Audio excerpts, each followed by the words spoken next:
عمران خان کی سیاست کا سفر ایک لمبا اور مختلف موڑوں سے بھرا ہوا راستہ ہے۔ ان کی قیادت نے پاکستانی عوام میں امید اور جوش پیدا کیا، لیکن وقت گزرنے کے ساتھ ساتھ کئی فیصلے ایسے بھی سامنے آئے جو نہ صرف متنازع رہے بلکہ ان کے اثرات بھی قومی سطح پر محسوس کیے گئے۔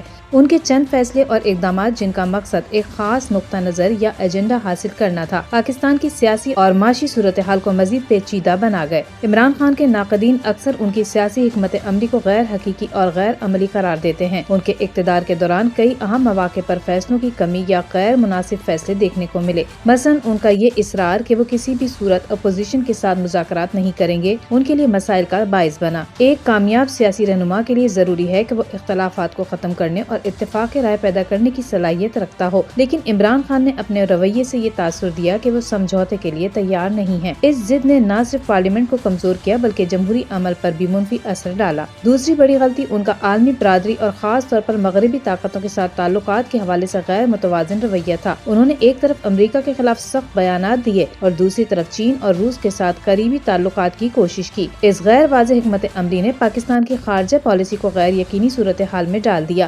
پاکستان جیسے ملک کے لیے جو اپنی معیشت کے لیے بیرونی امداد پر انحصار کرتا ہے، ایسے فیصلے نقصان دہ ثابت ہو سکتے ہیں۔ عمران خان کی حکومت کے دوران ایک بڑا چیلنج معیشت کا تھا۔ انہوں نے اقتدار میں آتے ہی دعویٰ کیا کہ وہ کرپشن کا خاتمہ کریں گے اور معیشت کو درست سمت میں لے جائیں گے، لیکن ان کے معاشی فیصلے نہ صرف ناکام ثابت ہوئے بلکہ انہوں نے مہنگائی، بے روزگاری اور قرضوں میں اضافہ کیا۔ IMF کے ساتھ ان کے معاہدے نے عوام پر مزید بوجھ ڈال دیا اور اس کے نتیجے میں عام شہریوں کی زندگی مشکل ہو گئی۔ ایک اور متنازع قدم عمران خان کی جانب سے ریاستی اداروں کو عوامی جلسوں میں تنقید کا نشانہ بنانا تھا۔ یہ ایک خطرناک رجحان تھا کیونکہ اس نے نہ صرف اداروں کی ساکھ کو نقصان پہنچایا بلکہ عوام میں تقسیم بھی پیدا کی۔ ریاستی اداروں کا استحکام کسی بھی ملک کی ترقی کے لیے ضروری ہوتا ہے اور ان پر عوامی سطح پر تنقید کا مطلب ان کی خود مختاری کو چیلنج کرنا ہوتا ہے۔ حالیہ دنوں میں عمران خان کی جانب سے عوام کو ریاست کے خلاف مختلف انداز میں احتجاج کرنے کی ترغیب دینا، جیسے کہ سول نافرمانی کی تحریک شروع کرنا اور بیرون ملک مقیم پاکستانیوں کو ملک میں زیر مبادلہ نہ بھیجنے کی اپیل کرنا، ایک خطرناک اور غیر ذمہ دارانہ قدم تھا۔ سول نافرمانی کسی بھی ملک کے لیے ایک حساس مسئلہ ہے۔ یہ ریاستی عملداری کو کمزور کرتا ہے اور افراتفری کا باعث بنتا ہے۔ اس قسم کی اپیلوں کا مقصد شاید ریاست پر دباؤ ڈالنا ہو، لیکن ان کے اثرات ہمیشہ منفی ہوتے ہیں۔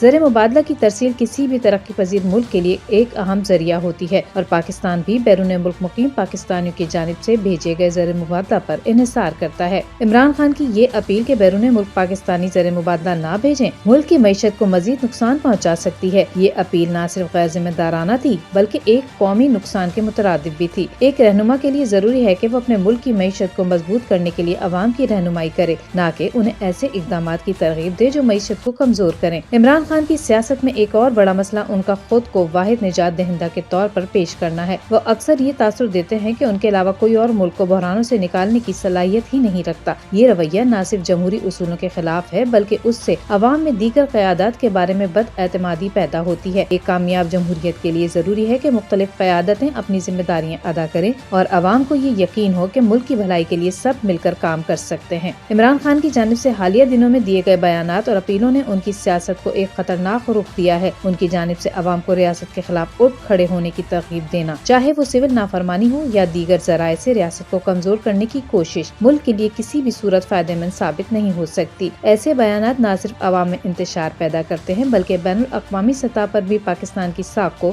نقصان پہنچاتے ہیں۔ یہ کہنا غلط نہیں ہوگا کہ عمران خان کے کئی فیصلے اور اقدامات ان کی قیادت کی کمزوریوں کو اجاگر کرتے ہیں۔ وہ ایک اچھے رہنما ہو سکتے تھے اگر وہ اپنی سیاست کو زیادہ تعمیری اور ذمہ دارانہ انداز میں چلاتے، لیکن ان کے غیر متوازن رویے، غیر مناسب فیصلے اور ریاستی اداروں کے خلاف بیانات نے نہ صرف ان کی قیادت کو نقصان پہنچایا بلکہ پاکستان کو بھی ایک پیچیدہ صورتحال میں ڈال دیا ہے۔ ایک رہنما کے لیے ضروری ہے کہ وہ اپنے ذاتی ایجنڈے کو قومی مفادات پر ترجیح نہ دے۔ عمران خان کے لیے بھی یہ وقت ہے کہ وہ اپنے ماضی کے فیصلوں پر غور کریں اور ایک ایسے راستے کا انتخاب کریں جو ملک کے لیے فائدہ مند ہو۔ ریاست کے خلاف احتجاج یا زیر مبادلہ کی ترسیل کو روکنے جیسے اقدامات کسی بھی صورت پاکستان کے مفاد میں نہیں ہو سکتے۔ عوام کو چاہیے کہ وہ جذبات میں آ کر ایسے فیصلے نہ کریں جو ملک کے لیے نقصان دہ ہوں۔ ایک مضبوط اور مستحکم پاکستان کے لیے ضروری ہے کہ ہر شہری اپنی ذمہ داری کو سمجھے اور ملک کے مفادات کو اولویت دے۔